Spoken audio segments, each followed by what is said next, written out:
järgmine aasta, juhul kui te olete vilets loomapidaja, siis ärge imestage, kui teie maja eest peatub selline auto ja ametnikud tulevad teid korrale kutsuma. Tööülesannete täitmiseks antakse loomapolitsei käsutusse munitsipaalpolitsei värvides ametiauto. Esialgu hakkaks Tallinnas tööle 2 loomapolitseinikku. Aga ma arvan, et hetkel 2 inimest ja nende käsutuses olev auto 12 tundi on täiesti otstarbeks. Munitsipaalpolitseinik jääb munitsipaalpolitseinikuks, aga lihtsalt nende menetlussuund ja kontrollisuund saab olema spetsiaalne vaid lemmikloomadega tegemiseks. Kodanikud on kartnud, et munitsipaalpolitsei läheb hulluks kätte ja tungib nüüd elamisse, et asi on ikka kaebuste põhine, et jõuga te ei hakka midagi tegema. Ei, jõuga me kindlasti ei hakka midagi tegema ja kaebuste põhine ta on nagunii ja tänaseks võiks paar näidet tuua, kus tõesti on olnud lemmikloomapidajaid korrusmajades lausa 40 kassi ühel perenaisel ja me läksime sinna koos politseiga ja MTÜ lemmikloomade hoiupaga töötajatega, nii et kõik seaduslikud lüngad on täidetud. Järgmise aasta 1. jaanuarist hakkavad kehtima uued nõuded lemmiklooma pidamisele. See paneb paika muu hulgas ka koeraketi pikkused ja isegi nõudmised kuudile. Lisaks on ketikoertel keelatud metallist kaelarihm ja niinimetatud lehmaketid peavad penide kaelast hoopis kaduma. Inimestel oleks aga igati tark end juba praegu uute nõudmistega kurssi viia ja kõrvaldada võimalikud puudused juba täna. Järgmisest aastast hakkab kehtima siis uus lemmikloomade pidamise määrus, et kas neid nõudeid hakkate ka jälgima? Ja kindlasti hakkame jälgima, kuigi nagu number 9 meil volikogu poolt vastu võetud eeskiri, lemmikloomade, kasside ja koerte pidamise eeskiri ja kindlasti muudetakse ka seda ja tehakse elu karmimaks lemmikloomapidajatel. Kas munitsipaalpolitseil kiibilugejad ja muu vajalik varustus on olemas?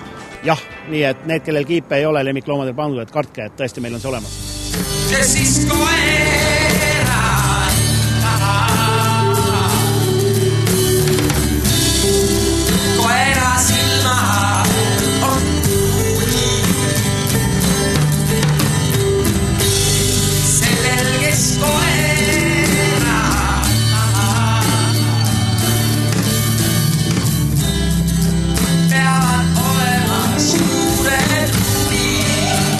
Kindlasti hakkab loomapolitsei kontrollima pealinna koerte kuulumist registrisse.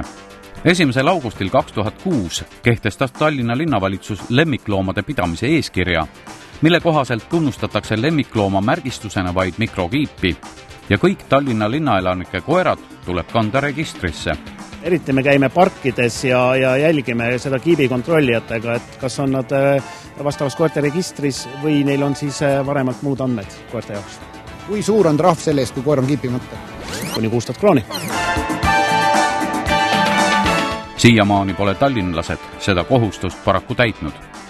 Mis sellest, et Tallinna loomade hoiupaigas saab oma lemmikuid kiibistada soodushinnaga? Kiipimine maksab koerale 250 krooni, see on siis Tallinna sissekirjutuse puhul ja kass 450 krooni. Mille pärast kass kallim on?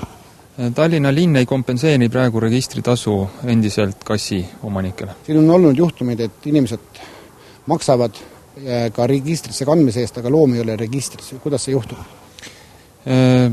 See võib olla nüüd täiesti mitte pahatahtlik. See võib olla paberid kadunud arstil näiteks. Või on see viivitus. Ütleme, 10 päeva on kohustus, aga võib ju minna ka kauem. Aga see ei ole vabandus. Eesti Loomakaitse Selts loodab, et loomapolitsei loomine pole Edgar Savisaare ja keskerakondliku Tallinna linnavalitsuse trikk valijate häälte püüdmiseks. Järgmised kohalikud valimised on 2009. aasta sügisel.